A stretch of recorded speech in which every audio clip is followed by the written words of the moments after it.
Hello दोस्तों, मैं Sujit sir. कैसे हैं आप बच्चों? नेशनलिज्म इन इंडिया के अगले वीडियो पार्ट 10 में हम राउंड टेबल कॉन्फ्रेंस तथा गांधी इरविन पैक्ट के विषय में पढ़ेंगे। आप लोगों ने वीडियो को लाइक किया, अपने सुझाव को दिया, मुझे बड़ा अच्छा लगा, आपने वीडियो को पसंद किया। बिल्कुल कंटेंट और कॉन्सेप्ट बिल्कुल क्लियर है बच्चों। जहां भी डाउट है आप अपने कमेंट सेक्शन में जरूर लिखिए। हम पूरा प्रयास करेंगे आपको सेटिस्फाई करने के, एक एक पॉइंट पर, एक एक बिंदु पर। बहुत अच्छा आपके कमेंट्स आ रहे हैं, बहुत अच्छा भी लग रहा है कि आप उससे सीख भी रहे हैं।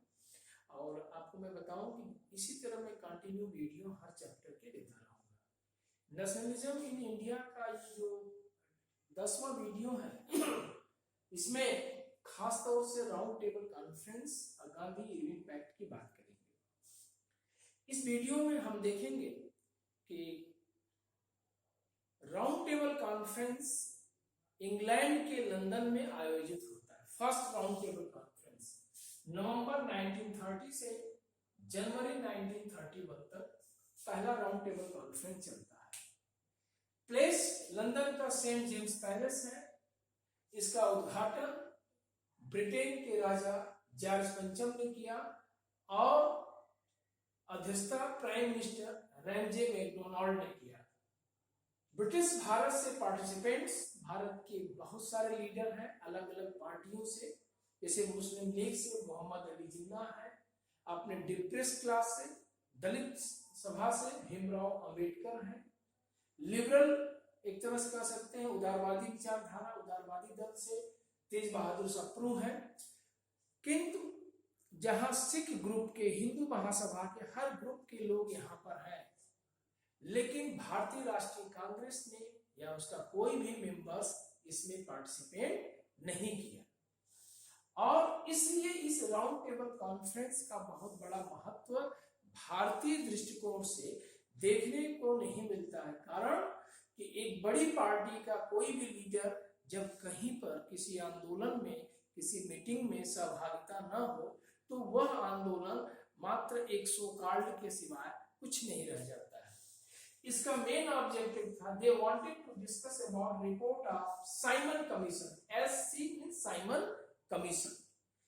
साइमन आयोग जो लॉर्ड इरविन के हेल्प से, उसके प्रपोजल से भारत में साइमन आयोग आया था।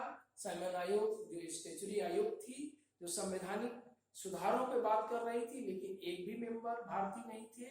उसके किसी भी सुधार को, उसके किसी भी कॉन्स्टिट्यूशनल सिस्टम को भारतीय राजनीतिक नेताओं ने इनकार कर दिया और राष्ट्रवाद को और मजबूत किया। ऐसे में फर्स्ट राउंड टेबल कॉन्फ्रेंस असफल होता है। बहुत सारे लीडर्स इसमें होते हैं, doctor Bhimrao Ambedkar first round table conference, second round table conference, third round table conference में भी मिलते हैं, लेकिन कोई औचित्य नहीं होता है।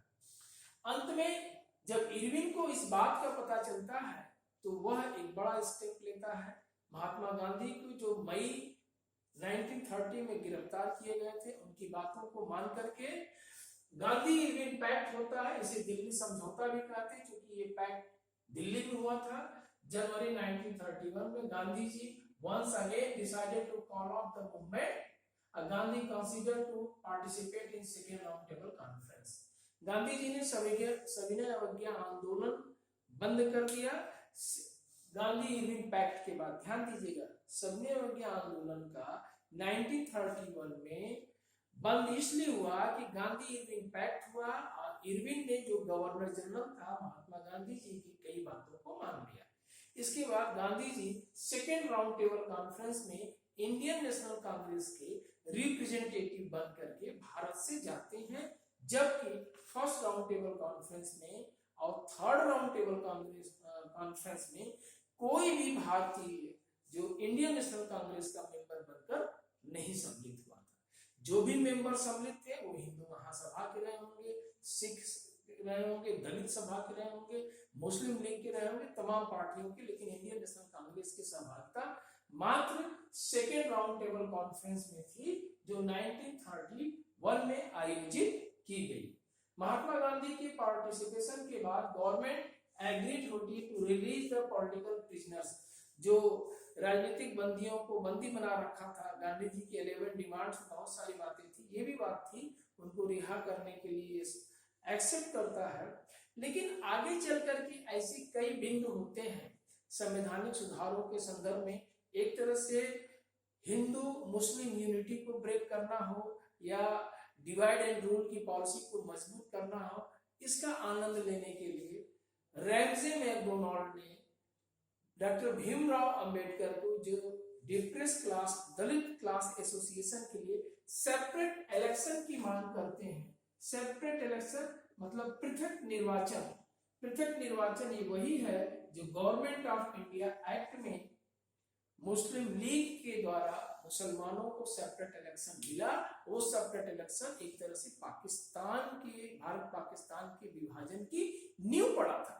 इसलिए महात्मा गांधी ने इस बात की जबरदस्त विरोध करते हैं कि सीट बढ़ाने की भी बात करते हैं, पृथक निर्वाचन की भी बात करते हैं, अल्पसंख्यकों के लिए अधिकार की बात तो ठीक है, लेकिन अलग से सेपरेट इलेक्शन की बात करना, ये बात महात्मा गांधी जी स्वीकार नहीं करते हैं।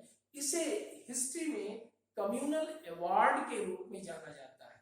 सांप्रदायिक अधिनिर्णय की घोषणा जो वहां के प्राइम मिनिस्टर रैमजे मैकडोनाल्ड ने किया, गांधी जी यहां से वापस चले आते हैं और 1932 में एक बार पुनः सिविल डिसोबीडियंस मूवमेंट स्टार्ट कर देते हैं। खान अब्दुल गफ्फार खां, पंडित जवाहरलाल नेहरू जैसे बड़े लीडर गिरफ्तार हो जाते हैं, महात्मा गांधी जी भी गिरफ्तार हो जाते हैं, यरवदा जेल में बंदी कर दिया जाता है। वहां पर गांधी जी ने 21 दिन का आमरण अनशन किया। उस आमरण अनशन के पीछे कारण मात्र यही था कि जो डॉक्टर भीमराव अंबेडकर के द्वारा अल्पसंख्यकों के लिए, दलितों के लिए जो सेपरेट इलेक्शन मांगी गई और उसे कम्युनल अवार्ड के रूप में प्रधानमंत्री इंग्लैंड के रैमजे मैकडोनाल्ड ने दिया, इससे भारतीय राष्ट्रवाद को कमजोर करने के सिवा और कुछ मिलने वाला नहीं था। भारत कमजोर होता, इसका राष्ट्रवाद कमजोर होता, जो यहाँ की एकता है वो अनेकता में बिखर जाती, एक अखंड भारत खंड खंड भारत में दिखने लगता।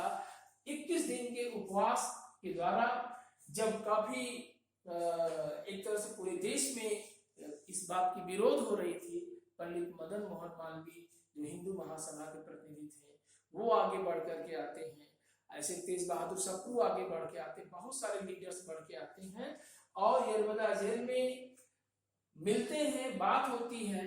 फिर डॉक्टर भीमराव अंबेडकर और महात्मा गांधी के बीच पूना पैक्ट सितंबर 1932 को होता है, जिसमें महात्मा गांधी जी आमरण अनशन अपना तोड़ते हैं इस बात पर कि हम सेपरेट इलेक्शन की बात को अस्वीकार करते हैं।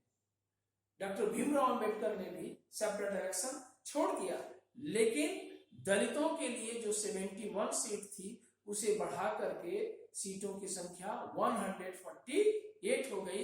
चाहे प्रांतीय चुनाव में, केंद्रीय चुनाव में जो चुनाव होते थे उसमें दलितों की सीटों की संख्या एक तरह से आरक्षण बढ़ा दी गई, लेकिन पृथक निर्वाचन की बात, सेपरेट इलेक्शन की बात अस्वीकार कर दी गई। एक तरह से गांधी जी की ये जीत थी और जो सेपरेट इलेक्शन की बात इनकार कर दिया गया। और फिर पूना पैक्ट के तहत गांधी जी में और अंबेडकर साहब में एक बड़ा समझौता हो जाता है। इस वीडियो में यहीं तक बच्चों, आगे हम देखेंगे limitation of civil disobedience movement. Thank you. आप अपने डाउट्स को जरूर लिखिए, अपने कमेंट सेक्शन में लिखिए, आप अपने विचार दीजिए, वीडियो को लाइक करिए, सब्सक्राइब करिए।